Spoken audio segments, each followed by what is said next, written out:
tulemast kuulama podcasti Ilu varjus. See on koht siis, kus räägime ilumaailma telgitagustest, mitte ainult sädelusest ja glamuurist, vaid ka nendest olulistest teemadest, mis pahatihti varju võivad jääda. Tänase osa külaliseks on Angela Anton, Clinella looja ja perenaine. Tema missioon on muuta iluteenused turvaliseks ja teadlikuks, sest ilu ei seisne ainult kaunis tulemuses, vaid ka selles, kuidas see on tehtud. Räägime hügienist, vastutusest ja sellest, kuidas hoida ilu ja tervis käsikäes. Tere, Angela! Tere! Räägi meile natukene, et kuidas üldse sattusid ilumaailma? Ilumaailma sattusin ma juba tänaseks üle 20 aasta tagasi.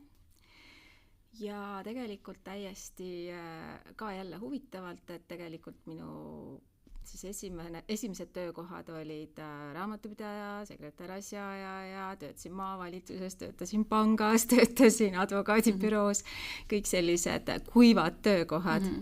Aga nagu väga paljudel, et peale teise lapse sündi tundus, et ei taha enam sinna 9-5 tööle minna ja loomulikult naistele ju väga meeldib ilu luua.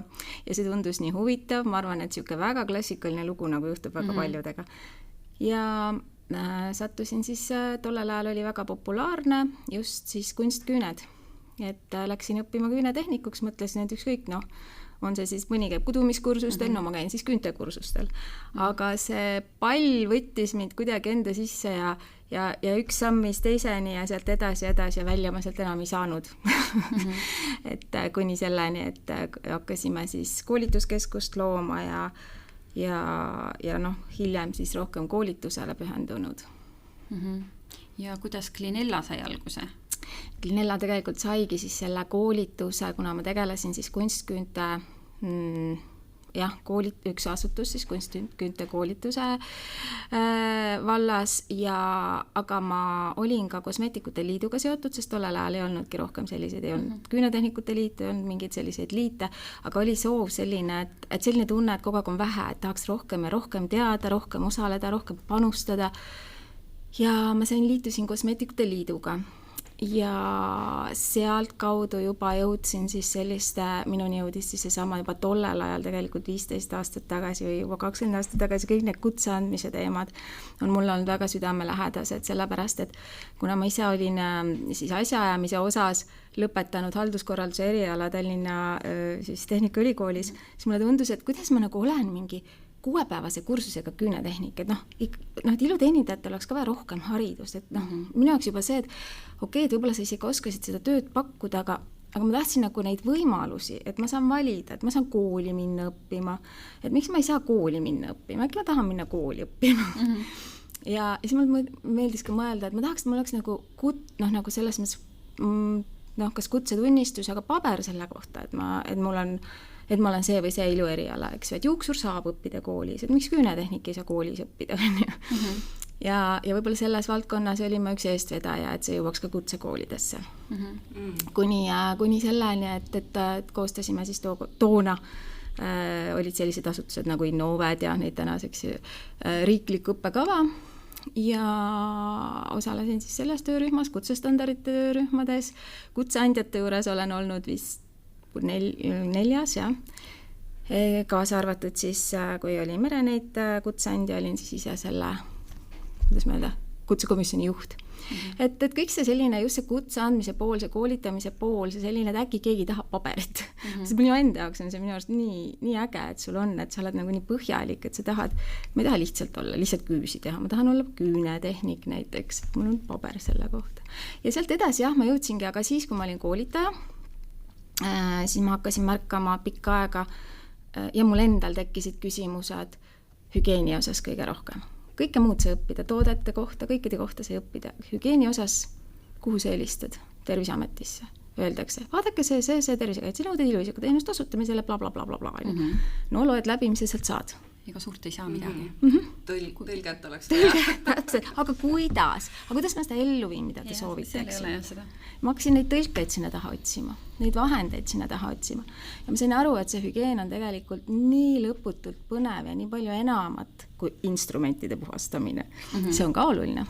Aga et mida see kõike hõlmab, alates ma pakun, et ma tõin esimesena sisse võib-olla sellise väljendi nagu personalihügieen, isiklik hügieen ja noh, nagu mulle meeldib öelda, et hügieen on tervik. Et see ei ole nii, et ma teen siin oma selle ruutmeetri korda. Et see algab juba, ma ei tea, akendest ja uksest sisse tulemisest ja nii edasi, et see mind lihtsalt hakkas väga huvitama ja mulle tundus, et peaks olema üks koht või üks koht, kus küsida, koht, kus õppida ja loomulikult siis ka minule lemmikud tooted, et mis siis minu arust on sellised, millega on hea hügieeni tagada, on lihtne. Ma kogu aeg mõtlen hommikust õhtuni välja, kuidas saaks teha iluteenindajate elu lihtsamaks. Et mis oleks see, mis kiirendaks tema seda hügieenile kuluvat aega, oleks praktiline, oleks nii-öelda tulemuslik. Et see on siis täna minu see silmasära. Ja see on väga hea, et sa teid just selle lihtsuse välja, sest kui asi läheb ülikeerukaks, siis keegi lihtsalt ei viitsi süveneda ja noh, kui ajakulu juba peale tööpäeva, ma tahan kiirelt koju minna, ma ei taha hakata nühkima ju. Sa oleks nagu minu koolitusel käinud. Ma kogu aeg sellest räägingi, et hügieen, et arvestage selle pärast tööpäeva lõppu seda aega, eks ju, et hügieeni jaoks ei ole nii, et noh, a la viil või ma ei tea, teil pintsetid, eks ju, ka lähevad nurka ja siis jooksen, et sõbrannaga on kohtumine, on ju. Et tegelikult läheb sinna otsa siis veel mingi aeg, et kui sa koristad ja tegelikult just, et ju väga tore, kui see koristamisele kuluv aeg on väike ja täpselt see ka, et nii kui asi muutub keeruliseks, ei saa aru, noh, inimene on ju mugav ja kas siis me läheme sinna mugavustsooni, me jätame tegemata. Noh, see sama kraanikausside teema, aga kui ta on ikka sul kuskil koridori taga lõpus, no ega ikka viitsi küll sinna kogu aeg pesema minna neid käsi või et ka kui ta sul on kõrval, sa teed seda palju loomulikumalt ja palju tihedamini. Et sellised väiksed asjad. Koolituste osas ka ma olen sellega ka nõus, et kui koolitusel käid, et täpselt ongi nagu küünetehnik ja küünetehnik, nende sõna kõlal on nagu vahe, nagu sa enne rõhutasid, et olla küünetehnik. Ehk siis näiteks püsimeigi koolitusel, kui ma kunagi käisin, siis ma tundsin esimest korda üldse peale koolituse lõppu ka paaripäevane koolitus, et ma ei julge sellist asja üldse tehagi, ega ma ei ole selle jaoks valmis. Et see õpe oligi täpselt nagu liiga lühikene. Et just oleks tahtnud nagu selles vallas kindlasti kuskil, ma ei tea, kooli minna 2 kuud õppida või mida iganes, et enne kui sind visatakse nagu mine hakka tegema. Aga siin on ka see hästi oluline, et mida võib-olla meie iluteenindajad veel ei tea ja ka mina tollel ajal ei osanud sellele tähelepanu pöörata ja ka veel üks asi, mida ma olen hästi püüdnud nagu nii palju, kui minul on kokkupuuteid olnud või rõhutada või nagu hoida lippu kõrgel selles, et milline koolitaja valida, et täpselt nagu sa ütlesid, tegelikult sa said koolituse tulemusest teada, kui sa olid selle juba läbinud ja alles siis sa said aru, et sa ei julge minna. Et ka mina siis omal ajal, kui ma valisin seda küünetehnikud koolitust, ma ei osanud mitte midagi vaadata, ma vaatasin, üks on 2-päevane, üks on 6-päevane, noh ma ei tea, loogikaliselt ütles, et äkki see 6-päevane nagu valmistab mind rohkem ette, eks ju. Kuigi ma helistasin, et mis te tahate öelda, et 2 päevaga, et ma siis nagu oskangi. Ja me näitame ära teile ühe paigalduse, ühe hoolduse, mitte midagi osanud arvata, no ju siis õpib sellega ära, ju ta siis on nii lihtne, eks ju. Tegelikult oli ju see, et ka 6 päeva oli vähe, on ju. Et, aga mis siis nüüd täna, et täna on ju uued teadmised, täna meil on EHIS, täna meil on siis, miks me räägime sellest, et registreerige koolitajad ennast EHISe infobaasis, Eesti Haridusministeeriumi siis selle andmebaasis, sellepärast, et see kohustab tegelikult koolitajal panema välja täieliku info, alates õppekavadest. Õpilane enne, kui ta üldse koolitusele läheb, tal on nagu väga põhjalik info, millega ta saab tutvuda koolitaja kohta. Mida me õpime, mitu päeva me õpime, mis on koolitaja CV, senine kogemus, mis on kvaliteedi tagamise nõuded, mis paberis asjad pärast saad, mis tingimustel sa saad, aga kui ma jään haigeks, aga kui mulle ei meeldi, kas ma saan raha tagasi ja nii edasi, et tegelikult on see siis nendes koolitusasutustes ju kõik kohustuslik info, mis sa pead kodulehel juba välja tooma.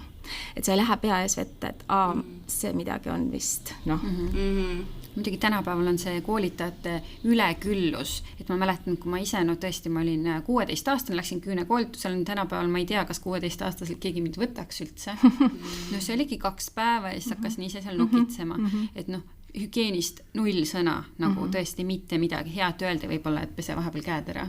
Et kõik see on tulnud, et noh, nüüd tõesti, et kõik ju räägivad hügieenist, kõik seadused, tol ajal mitte midagi. Ei, oli küll tol ajal ka seaduseid. Lihtsalt ei jõudnud keegi selleni, et tegelikult sellepärast, ma ise täna vaikselt ikka arvan küll, et see 2019 tehtud firma 2020 võib-olla siis e-poena avatud, täna on 2025, ma arvan, et ma ikka võin endale pai teha, et 5 aastat ma olen seda leierdanud ja tegelikult see jutt on nüüd juba täna läinud minust kaugemale, siin juba inimesed omavahel räägivad, konkureerivad hügieeni osas, mis on nii äge, sellepärast, et sa ei taha olla kehvem kui teine, sa tahad samamoodi tubli olla selles, seda märgatakse, see on popiks muutunud, nagu mul on see hügieen on pop hashtag, hügieen on pop on ju. Et tegelikult, mis oligi ju minu mõte, et see oleks üks päev äge, et see ei ole mingi nõme kohustus, et see on see, mida ma tahan teha, lihtsalt ma vaatan, kuidas ma teen ja millega, et see ei ole midagi tülikat. Jah, täpselt. Ja kliendid panevad tähele tegelikult ka seda ikkagi, et nad ei taha tulla, et sul on, ma ei tea, alustame juba põrand must või astud sisse vaip on, ma ei tea, kargu täis. Nad tahavad ikkagi, et tuleb luksusteenust nautima. No täpselt. Et sa tahad, et see on nagu siis sinu aeg. Et ega mis siis juhtub, kui seal ongi järgi kõiki hügieeninõudeid? No kõige elementaarsem asi, mis siis juhtub, on ikkagi, et nakkushaigused saavad levida, et me anname neile võimaluse levikuks, eks ju, kas nad just kindlasti levivad, võib ju minna väga hästi, üldjuhul ilmselt lähebki hästi, et see on nüüd ikka sealt kohe mingi kohutava tõvega välja ei tule. Aga jah, me peame siis viima praktiliselt miinimumini või olematuks selle ohu, et üldse võiks olla tekkida võimalus, et midagi levib. Ja see ongi see peamine osa, mis hügieeniga tegelikult seostatakse või see on siis see hügieeni eesmärk, säilitada inimeste tervis. Mitte ravida, mitte midagi sellist teha. Meil tegelikult ei ole, see võib olla küll üks meditsiiniharu, mis siis uuribki, kuidas säilitada inimeste tervist, aga me ei ravi, me ei ole arstid, et kui siin on ka nagu vahel võib-olla mul jäänud mulje või et umbes, et hügieenist võivad rääkida ainult meditsiinilise haridusega inimesed, siis vabandust väga, koristajad on ka väga ja rohkem võib-olla teadlikud hügieenist puhastusteenindajad kui tegelikult meditsiinitöötajad ja tegelikult täpselt ka õenduses meditsiinitöötajatele käiakse tegemas hügieeniloenguid. Et tegelikult need on 2 erinevat asja, et hügien ei ole meditsiin, selles suhtes ravimine, eks ju, see ei ole arst, aga sinul peavad olema oskused ja teadmised, loomulikult peavad olema teadmised, kuidas nakkushaigused levivad, see on see kokkupuutepunkt meditsiiniga, eks ju. Aga samas sa pead teadma, kuidas siis töötada, toimetada nii, et sa ei levita nakkushaiguseid. Ja see võib olla põranda pesemine, õige põranda pesemine, eks ju. See võib olla tolmu võtmine, aseptilised koristusmeetodid, eks ju. Kuidas see, mis on aseptika ja nii edasi, väga tore uutes nõuetes on just see termin ka sees, eks ju. Et aga jah, et tegelikult on hügien hoopis midagi muud. Nii. Aga mis selles uues seaduses siis nüüd, kui räägime koolituste põhjal, et mis siis nüüd on need kindlad koolitused, mis üks ilutegija peab läbima? See on jah hästi hea nüüd, et sa selle välja tõid just nimelt, et tegelikult mis muutus siis hästi üldistatult öeldes. Muutus see, kui ennem olid siis nõuded pigem ruumidele, ehk siis tuli, eks ju, inspektor sisse, hakkas vaatama, kraanikauss on, ventilatsioon on, riidekapp on, mis veel on ju? Valgustus ja midagi sellist, eks ju, et need olid väga olulised asjad, siis täna võib-olla isegi ruutmeetrid, eks ju, et kas sul ikka on piisav arv ruutmeetreid, on ju. Aga siis täna ütleme nii, et need tegelikult osaliselt ju takistasid äritegevust. Olgu, mul on õiged ruutmeetrid, mul on kraanikauss, kas ma seal käsi ka pesen, kas ma üldse oskan käsi pesta, mis ma teen selle kraanikausiga. Ja et tegelikult on siis muudetud ja hoopis olulisemaks siis ja rõhuasetus on pandud iluteenindaja oskustele ja teadmistele, et kuidas sa selle, et mitte niivõrd takistada võib-olla siis ka sellist majandusharu nagu iluteenindus, las ta õitseb, et ärme pane liiga suuri nõudmisi seal ruutmeetrid, loomulikult sa ei tee 2 korru sellist, ma ei tea, töölauda või see mingi elementaarne ju säilib, et sul peab olema ruumi, see on kõik välja toodud, eks ju, et aga jah, et kui sa ikkagi ei oska, kui sa teed valesti ja need teadmised, mis sul siis olema peavad, esimene väga oluline asi, millest me ka siis ju rääkisime eelnevalt, et on näiteks seesama biotsiidikoolitus, mis on nüüd väga populaarseks saanud. Ma olen 3 aastat seda turundanud, esimene asi isegi üle 3 aasta vist, kui ma küsin kellegi käest, et kas sa tead, mis on biotsiid, on ju, et täna vähemasti see sõna ei kõla enam võõralt. Ennem veel aasta-paar tagasi oli selline, et mis asi see on. Et see sõna ei kõla võib-olla võõralt, aga tegelikult selle taga on lihtsalt kemikaalid. Üldse, iluteenindajal mitte ainult, et sa tead biotsiide, vaid tegelikult iluteenindaja siis nüüd on võib-olla nõue teadagi rohkem kemikaalidest, just täpselt nakkushaiguste levikust, ehk siis kuidas nad levivad, kuidas neid tõkestada, mis vahenditega, mis meetoditega, et sul on, ja sa oskad seda teha, on ju. Minu jaoks on minu arust, või minu õpetan ka oma õpilastele, tõesti oluline on see, et sa ei peagi kõiki meetodeid teadma. Sa pead teadma ülevaadet oma, aga sina valid ju oma meetodi välja, et kui sa õpid selle ühe tee selgeks, kuidas sina, et ära lase ennast nagu eksitada ja uuesti segadusse viia, eks ju, et kui sa tunned, et ma ei tea, et keegi teeb võib-olla kiiremini või äkki ma kulutan liiga palju aega sellele, et muidugi siis sa võid hakata uurima, et võib-olla on veel mingeid teisi meetodeid või võib-olla on midagi juurde tulnud, eks ju. Väga paljud iluteenindajad tulevad hügieenikoolitusele, ütlevadki, et ma tegelikult olen läbinud, aga tahaks uuesti, ja minu arust on see väga okei, et täpselt nii nagu esmaabikoolitus tuleb mõne aja tagant läbida, autojuhi, või tähendab, issand, mis veel oli, ma just mõtlesin, tõmbasin seal paralleele, aga ühesõnaga, et sa uuendadki uuesti oma teadmisi. Lähme ju jälle sinna mugavustsooni, jälle unustame natuke ära, et tegelikult see niimoodi natukene raputab, et okei, ma nüüd hakkan jälle korralikuks, ma teen seda ka, et ma juba seda enam vahepeal ei teinud näiteks, on ju. Ja kõik ju muutub tegelikult, et vahendid muutuvad paremaks, teadmised on paremad, et võib-olla leidubki nüüd see lihtsam meetod, et nüüd hakkan viitsima. Täpselt, ja tegelikult ju mõnda aasta, kui me võtame siin jälle 10 aastat tagasi, mis meil oli teadmine, ka minu hügieen piirdus sellega, et kui mina alustasin, et kõigepealt üldse avastasin, ja minul ei räägitud hügieenist mitte midagi. Siis ma mõtlesin, et kuidas see ikka on nii, et võtan selle sama viili ja harja ja kõik see tundus, et aga küüneseen on ju olemas. Ega siis ma muud ka ei osanud arvata kui küüneseen. Et aga midagi võiks ju sinna peale lasta, on ju, lähed apteeki, bussid, otsid sealt, uurid, eks ju, et kõik see oli ju nii algeline ja selline, aga siis ka ju kõik korda, või nüüd, kuidas ma ütlen, järjepidevalt ei nakatunud, on ju, et selles osega, see jah, aga et jah, et nüüdseks on ju kõik need teadmised muutunud ja ka väga palju uusi vahendeid tulnud ja võimalusi juurde tulnud muidugi. Ja selles samas biotsiidi koolitusel siis räägitakse kõikidest nendest kemikaalidest ja ka nakkushaigustest, või on need täiesti erinevad? Eks see nüüd on niimoodi, kuidas keegi koolitaja selle üles ehitanud on. Mina ise läbisin kõige esimesena puhastusteenindajatele suunatud biotsiidi koolituse.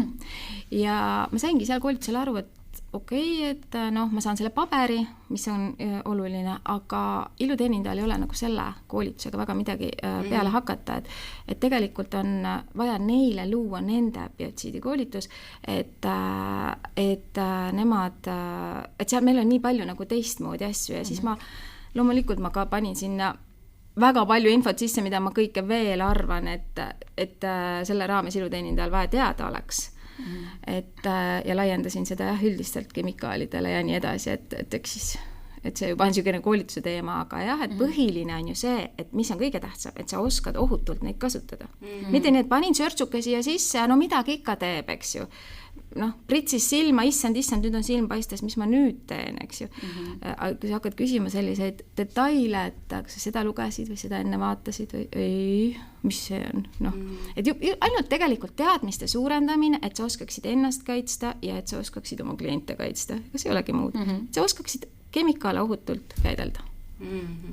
Sest pahatihti ongi, et tegelikult igal pudelil ja purgil on meil ju kasutusjuhend peal ja kuidas me siis tavaliselt võtad selle pudeli ja hakkad kasutama ja kui midagi läheb valesti, siis saavad oota, kuidas see nüüd oligi? Ja tegelikult pole mitte ainult kokkuvõte on peal, tegelikult on veel eraldi kasutusjuhendid ja ohutuskaardid, eks ju, mida me siis õpime seal koolitusel lugema ja tundma, on ju. No kuidas Eestis üleüldse see olukord on, et kas sinu arvates iluteenindajad ja kliendid pööravad hügieenile piisavalt tähelepanu? Kliendid eeldavad, see on nüüd vana tõde, ma loodan, tegelikult peakski kliente koolitama ja iga iluteenindaja räägib oma kliendile, ma loodan, eks ju, et mis on et klient märkaks, eks ju, ja muide uue siis määrusega ongi nõue klienti oma tegevusest siis anda ülevaade, selgitada, et enam ei ole nii, et istud maha, ütled tere ja hakkad tegema, tegelikult sa pead kõik selle protsessi kliendile lahti seletama, mida sa teed, milliseid vahendeid kasutad, ka oma siis nende toodete kohta oskama rääkida ja nii edasi. Et tegelikult ju nüüd sinna sisse võiks ka rääkida selle hügieeni poole, eks ju. Ma ei tea, panen sulle seda siia käele või antiseptikut või võtan nii. Et ehk siis iluteenindaja peab hakkama rohkem kliendiga rääkima ja oma tööst ülevaadet andma. Aga siin on see koht, kus ju võivad ka kliendid selles hügieeni osas tegelikult targemaks saada, aga muidu kliendid eeldavad ja kui sa lähed kliendiga rääkima, et ei, mis asja on teie, aga kuidas ta üldse siis tohib teisiti teha, kas ta siis ei teegi või kas see pole siis elementaarne, et ta teeb, et jääb mulje, et mida ilusam seal on, et seda kindlamalt seal tehakse, eks ju, aga teinekord võib mingi väike maakoha salong odava või ütleme, taskukohasemalt sisustatud, ma ei tea, interjööriga olla hügieeniliselt 10 korda parem kui mingi fancy kesklinna salong, on ju. Et tegelikult see ei ole näitaja, et iluteenid või jah, kliendid eeldavad hästi palju. No, sest nad usaldavad sind. Nad usaldavad, see tundubki, et mis on suurem, võimsam, et see kui nad ei saa ju niimoodi tegutseda, kui neil ei ole on ju. Et pahatihti nii arvatakse jah, et kui on ilus, siis on kindlasti hea või selles või suur või võimas. Maksad rohkem, et selles mõttes on kallis, et see peab hea olema. Jah, kuigi võiks ju nii olla, et see on ju mingi põhjus, miks see hind seal on kõrge või miks seal on järjekord ukse taga, eks ju. Et tahaks loota, et see põhjus on, et seal on ka kõik need hügieenitingimused hästi tagatud, on ju. Ma ise olen küll vähemalt märganud, et nii igal pool Facebooki rühmades ja asjadest ikkagi inimesed tänapäeval võib-olla juba natukene ka oskavad otsida neid kohti, et olekski nagu kõik selles mõttes, et ongi oluline, et kõik need ma ei tea, puuriotsikud oleks ilusti ära steriliseeritud ja kõik ühekordsed viilid ja kõike seda. No ja nad muutuvad ise teadlikumaks ka sellest. Jah, et ikkagi kuskile on see jutt kellelegi kohale jõudnud. Ja, täpselt. Sest ma mäletan, et siin 10+ aastat tagasi ripsmetehnikuna, kui hakkasime rääkima, et ripsmeid tuleb pesta ja siis kõik võtsid peast kinni, issand, neid ei tohi ju märjakski teha. Ja nüüd on see elementaarne, et me peseme enne ja ka pärast juba. Et läheb aega, aga kõik saavad selle selgeks ikkagi. Ja see kujuneb ajas niimoodi välja ka, et ta läheb järjest paremaks, eks ju, nagu me rääkisime, et uuendused tulevad, eks ju, uued tooted tulevad selleks, eks ju. Meie teadlikkus kasvab. Mis sind kõige rohkem üllatanud on, kui sa oled koolitusi teinud? On olnud mõni? Teate, mis mind kõige rohkem üllatanud on, aga enam see mind ei üllatanud, see mind juba naerma. See on juba mul natukene hasart, et ma küsin iluteenindajate käest, kas nad on kursis või kas nad on kuulnud midagi OSKA uuringust ilu- ja isikuteenuste kohta. Siis pigem ei. Mis see on ju? Et tegelikult jah, et tegelikult oli see üks väga tore uuring, mis tuli kohe peale koroonat, aga see ei olnud koroonaga seotud, see oli enne alustatud, aga see avaldati seal 2021.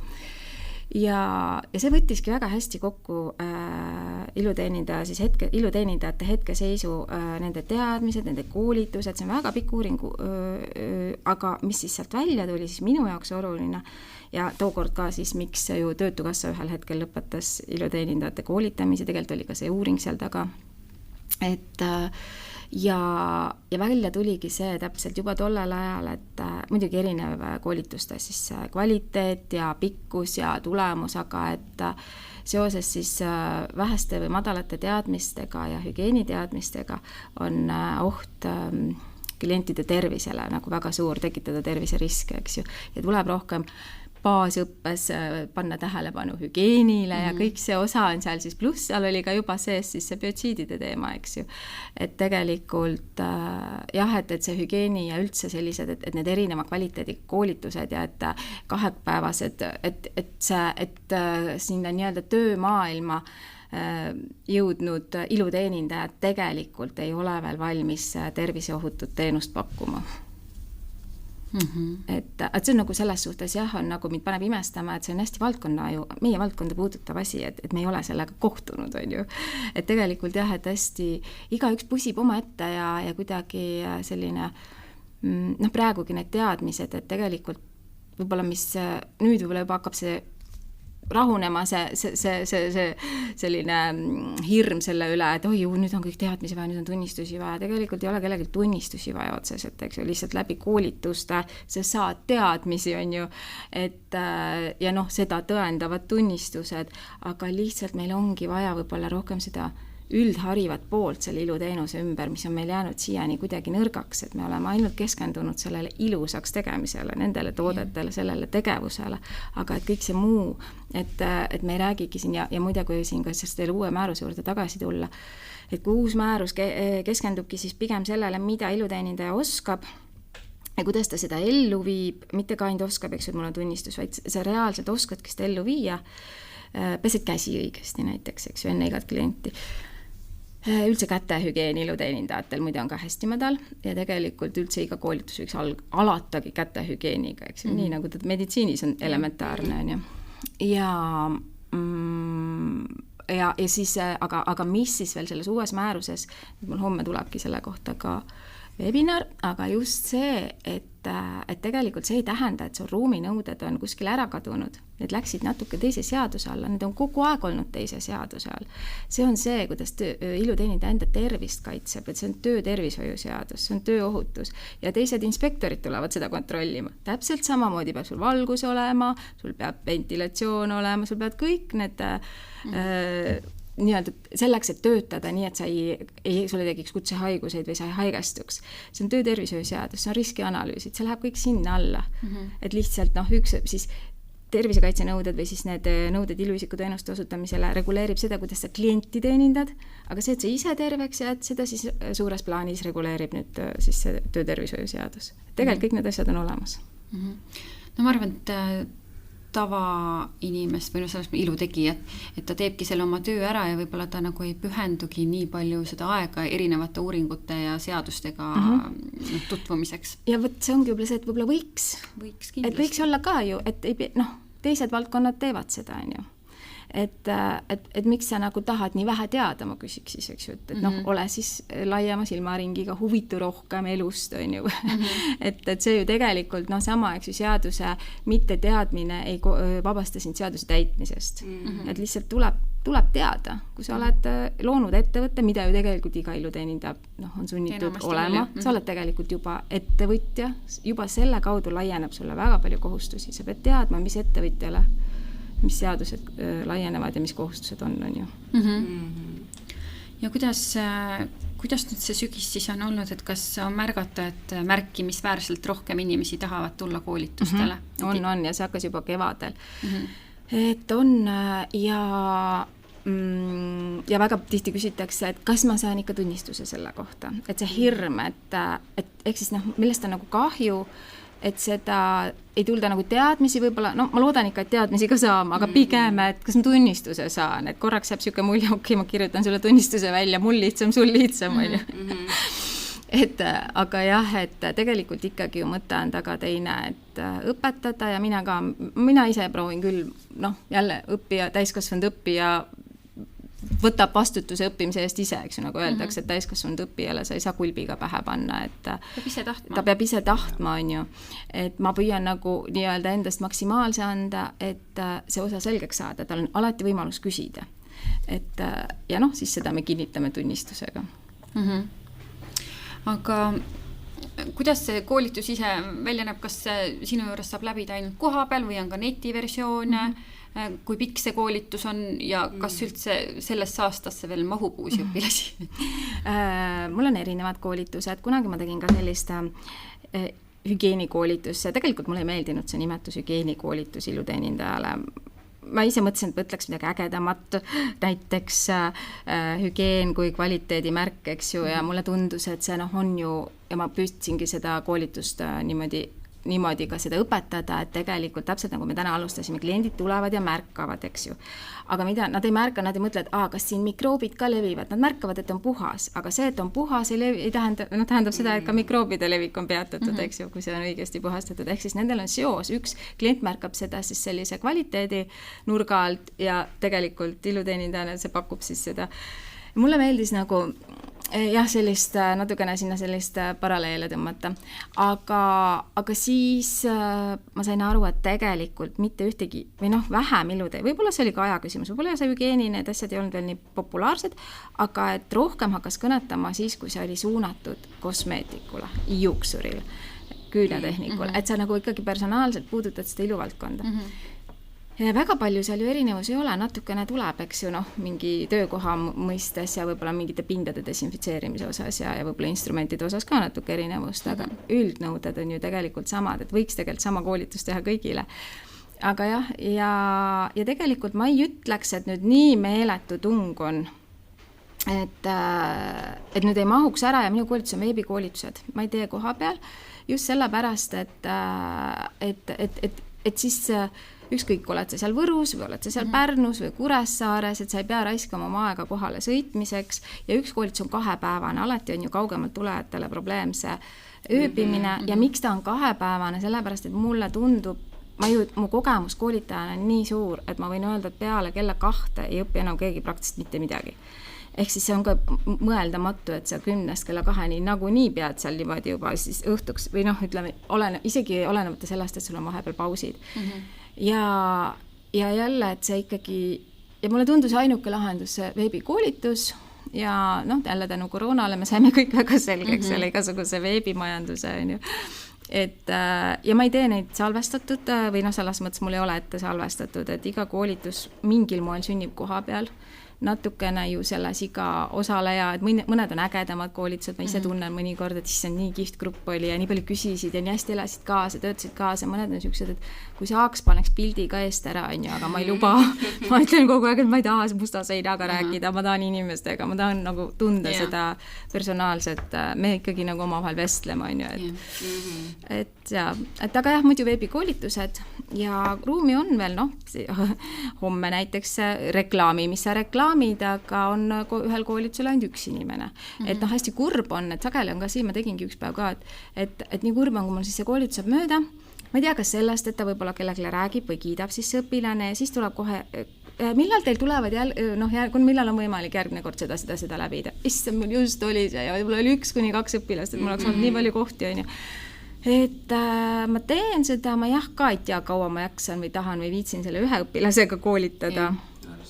Aga hetkel ma seda teen ja koolitus on võib-olla suts kallim ja see hind ongi võib-olla sellepärast natuke kõrgem, et minu jaoks oleks see motiveeriv ka ühe inimesega seda koolitust ära tegema. Et ja ma ei võta palju, kuigi veeb ju võimaldab võtta, ma ei tea, 100 inimesi on ju. Et siis minu koolitustel on maksimaalne 6-7, sellepärast, et jälle see õppimise koht, et see personaalsus kaob ära, see õppimise, see läheb selliseks loenguks, mida sa võid kuulata ka muidu, ma ei tea, kuskil oma ette, et aga me ikkagi proovime rääkida omavahel ja kõik sõna saada. Et kui meid on liiga palju, siis et see koolituse aeg venib pikemaks. Ma arvan, et see veebiformaat on tegelikult väga hea, sest elu ongi nii kiire esiteks ja tänapäeval me ju pigem oleme, koroona tõttu olemegi harjunud, et me ei taha ju väga palju inimesi näha. Et mida rohkem üksi saab olla, seda parem. Et kui saaks küll omas nurgas olla, siis oleks veel parem. Aga ja veel ma avastasin ka, ma sellel algul ei tulnudki, aga hiljem ka nii-öelda praktika käigus ma avastasin selle, et ükskõik, kas on minul nohu, aga ma teen koolituse ära. Isegi kui mul on võib-olla väike palavik, aga teisel juhul ma peaks selle tühistama. On õpilasel väike palavik, ta ei pea tühistama, ta saab sellel osaleda, et see on ka nagu lisaboonus. Jaa, absoluutselt.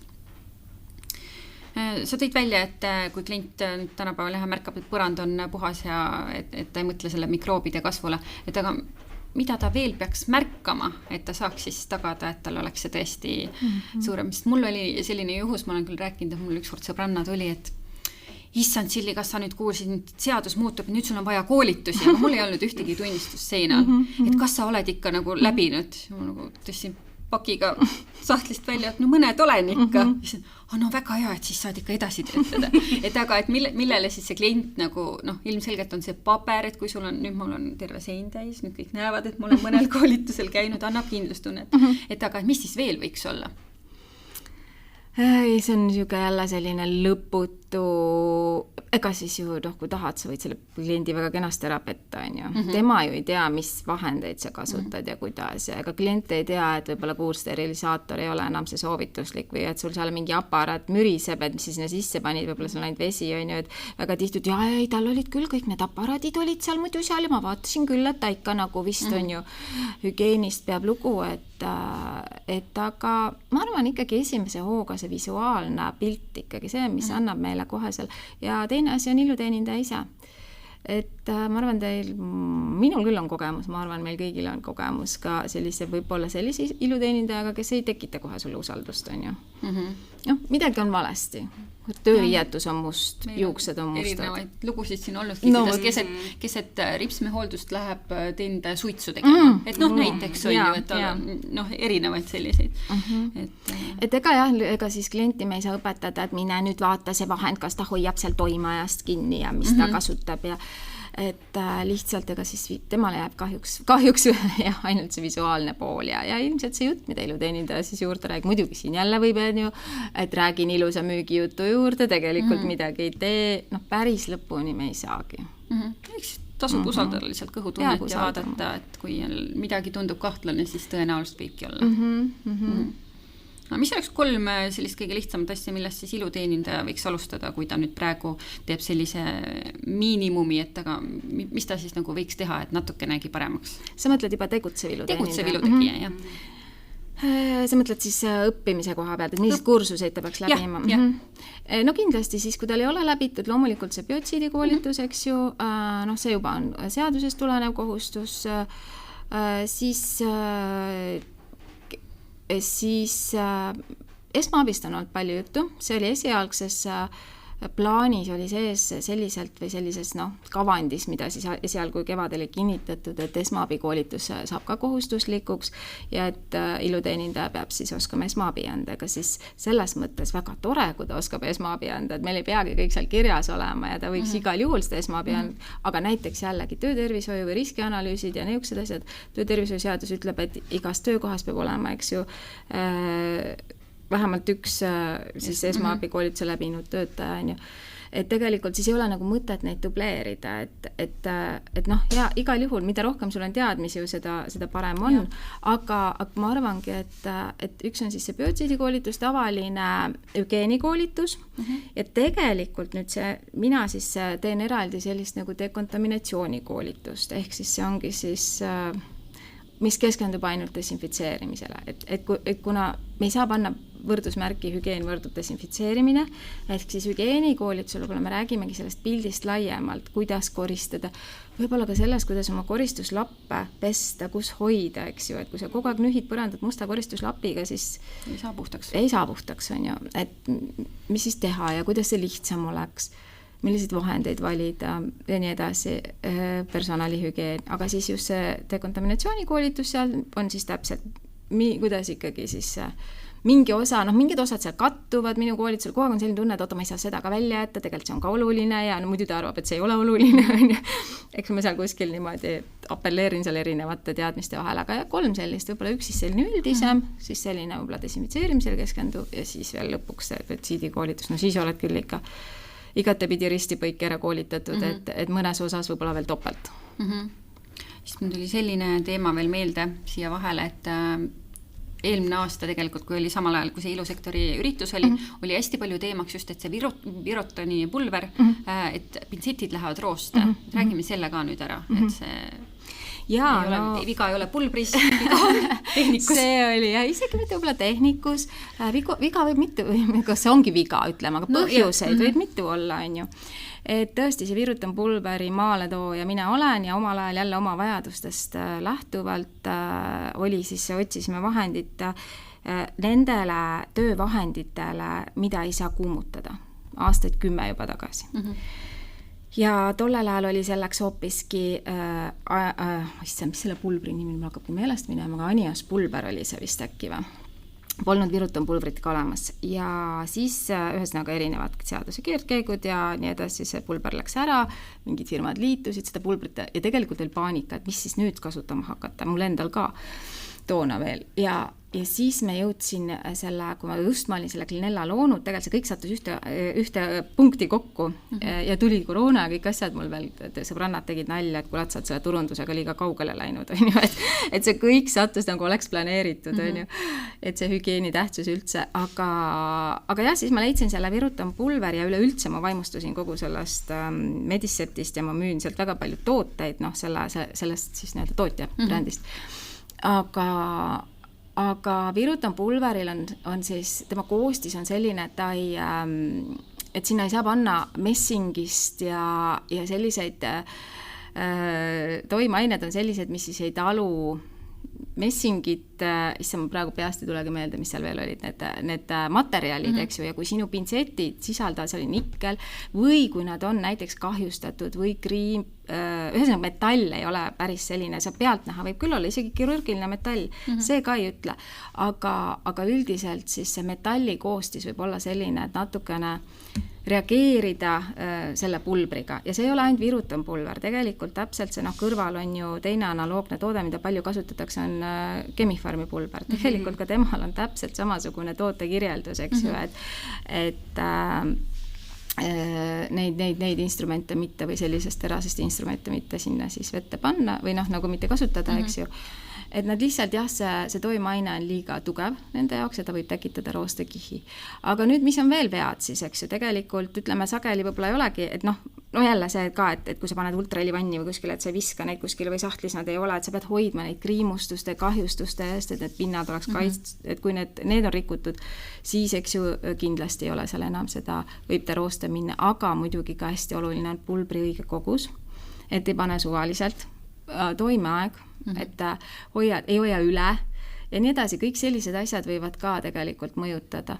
Ja mul oligi üks pikk vestlus mingil hetkel ühe ripsmetehnikuga, kes siis oli kindel, et tema instrumendid on kvaliteetsed, mis ei tähenda, et nad ei ole kvaliteetsed, eks ju, nad ongi kindlasti ja mingi kindel metall ja tootja eks ju, aga sul peab ka olema tootja sertifikaat, eks ju, sa pead ju tootja poolt ka siis lugema, et tegelikult õige oleks see, et tootja annab kasutusjuhendi, millised vahendid sobivad, et millega seda võib desinfitseerida, et kas sobib ainult kuumsterilisatsioon või mis toimeainetega kemikaalid. Et seni, kuni see on selline nii-öelda eksperiment või leiutamine või temal töötas, ma proovin ka, ei saa süüdistada nagu pulbrit selles, eks ju.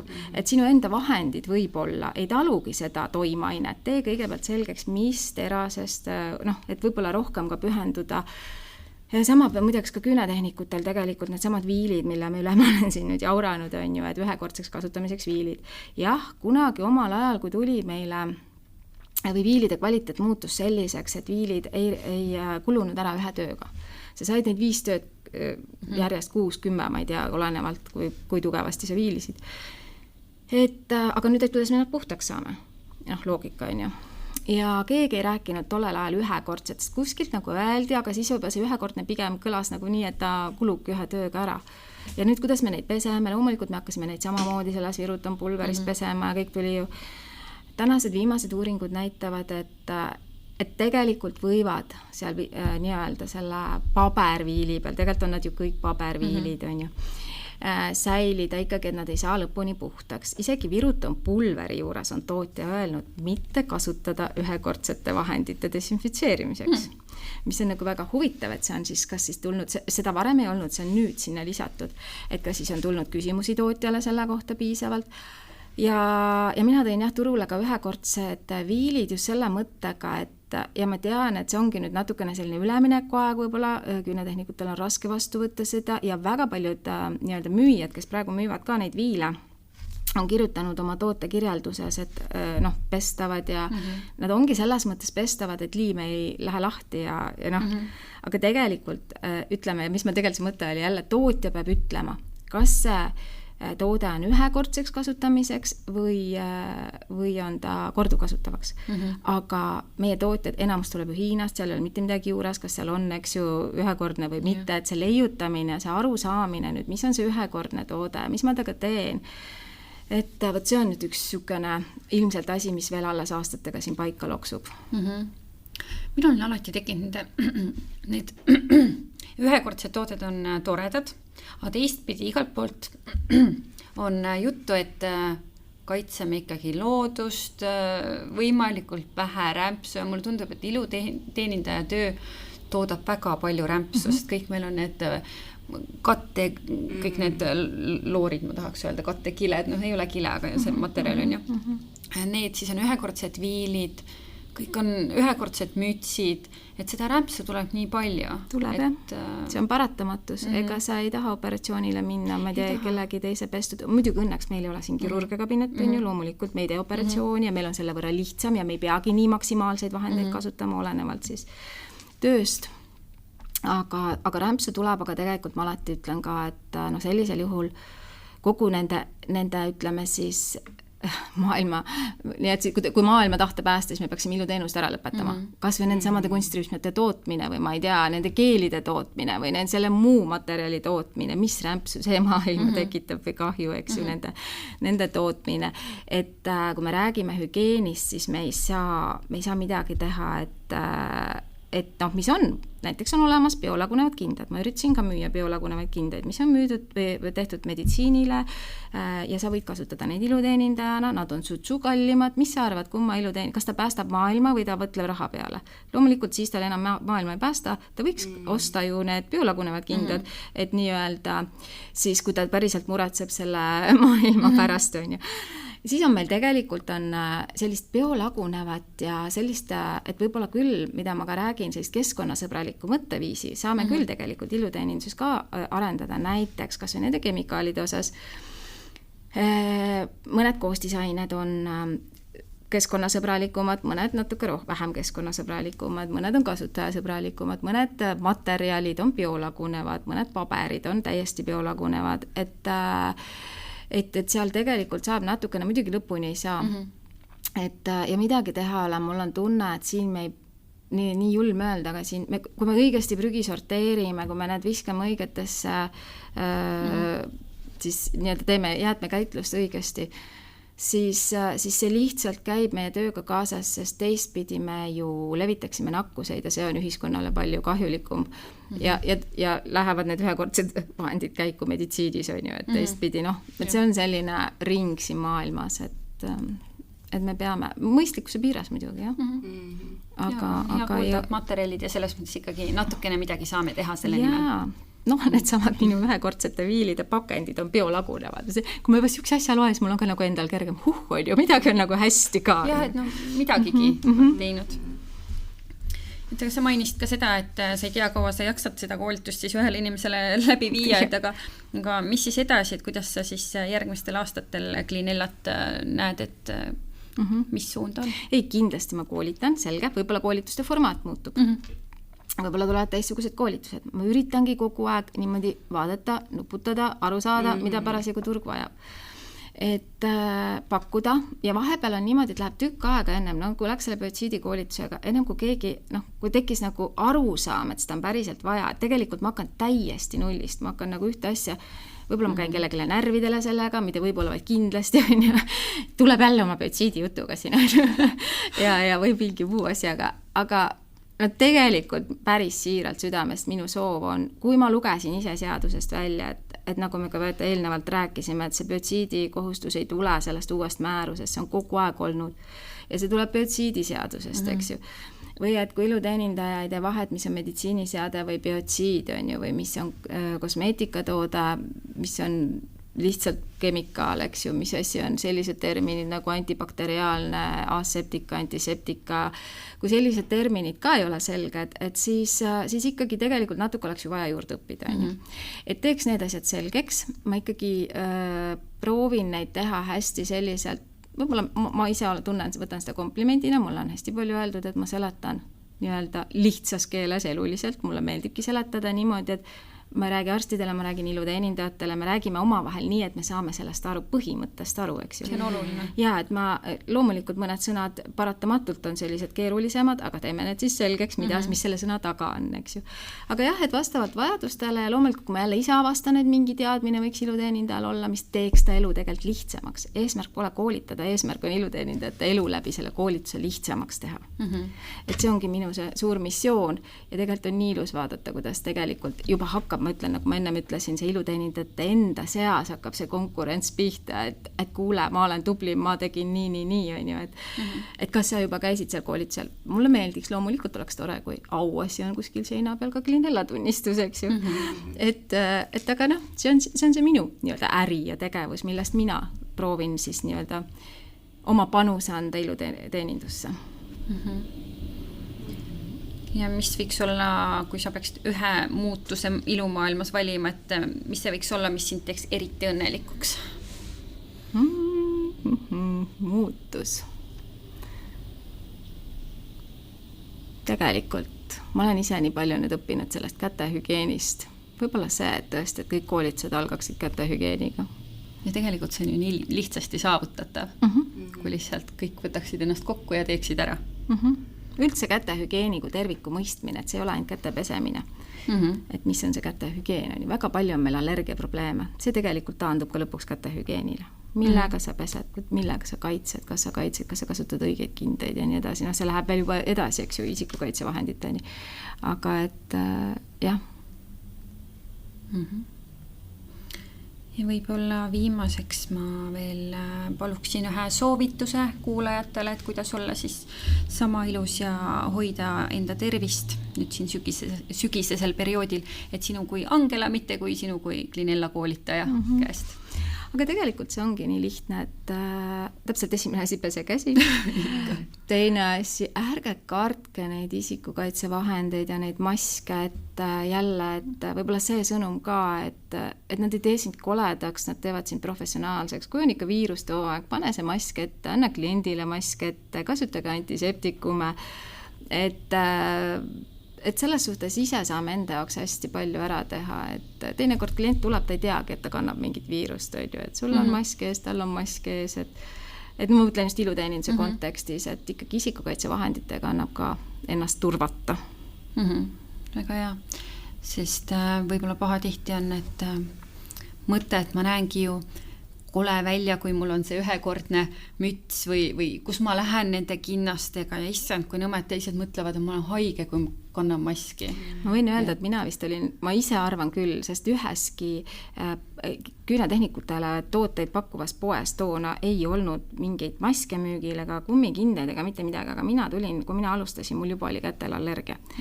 Ja kuidagi see viilimise tolm kuidagi ajas mind köhima ja mõtlesin, kuidas ma ennast kaitsta saan. Et läksin sõbranna juurde ja tema töötas tollel ajal oli siis tipppartner selline pood hoopis ja otsisime seal mulle kummikindaid, eks ju, et millised ma siis kätte, ega mingit aimu ka ei olnud, kas peab nitriil olema, lateks, mis asja seal veel vaadata võiks. Isegi sellest ei olnud aimu, et seda võiks ühekordselt kasutada. Vaat sellised olid teadmised. Ja ma mõtlen ikka selle maskiga ette ja siis ma olin tegelikult, ma ütlen ausalt, ma olin isegi natukene nagu naeruväärne seal, sest teised olid ju ilusad ilma kinnasteta ja maskideta. Tööriie oli täiesti olematu, ma panin veel põllega ette, sest ma ükskord oma küünelakki kallasin omale pükste peale ja rohkem ei tahtnud, on ju. Ja siis, kes mul kolleeg ütles, üks vanem kolleeg ütles tookord, et issand jumal, et sa oled nagu siin mingi linnugripi hirmus või kuidagi nii, et aeg oli see linnugripp oli hästi levis. Ja see oligi nagu, siis oli see naljakas, aga ma mõtlesin kuu peale, et mina ei taha tolmu sisse hingata ja ma ei taha, et mu käed oleksid villilised. Ja siis juba võeti need tooted meile sinna müüki poodi ja juba koolitustel hakkasin sundima sõna otseses mõttes õpilastel kindeid kätte panema. Ja nad olid siuksed, et ma ei saa nende kinnastega seda šablooni see alla, mis pole midagi, mina saan, saad sina ka, mask ette, mul on ju palav selle maskiga, ma ei saa hingata. Aga see täna on kõik normaalsus. Just, kõik saavad hingata, kõik saavad kinnastega töötada. Tegelikult see ongi võib-olla mõtteviisi küsimus. Ja kindeid on erinevaid värve ka tänapäeval, kui sulle sinised ei sobi, siis võta roosad või mustad. Täpselt. See on üks asi, mida ma proovin ka. Kuna ma turundan väga palju oma tooteid või pakun just iluteenindajatele, siis jälle, et sul on võimalik valida see värvigamma, eks ju, kas sa teed selle oma tööriietusega, brändiga kuidagi, brändid või lihtsalt oma maitse järgi, tuju järgi on ju, valid neid värve. Ja see on väga oluline, sest tegelikult naised ju armastavad ikkagi silmadega ka, et kõik peab ikka ilus olema. Just iluteenus, ma tahaks tegelikult ja tahaks tööl ilus olla, aga et just, et täpselt, et ka isikukaitsevahenditega saab ilus olla. Ja mainime ära selle, et sinuga ühendust saaks ka võtta inimesed, siis Instagramist leiab sind Instagramist, Facebookist, koduleht klinella.ee. Eraldi on siis koolituste või hügieenikool nii-öelda, ma olen nimetanud selle Klinella hügieenikooliks, saab tutvuda koolitustega, saab eraldi küsida salongidesse koolituspakkumist. Olen jah käinud ka kõik ei ole koolituskalendris, näiteks võidan Pärnusse, seal on 10-15 inimest on ju keskmiselt 5-10 ka olnud. Et selles mõttes jaa, teen sealt saab sellise esmase info ja siis saab juba ühendust võtta. Väga vahva. Aga aitäh sulle, et sa tulid ja jagasid oma lugu.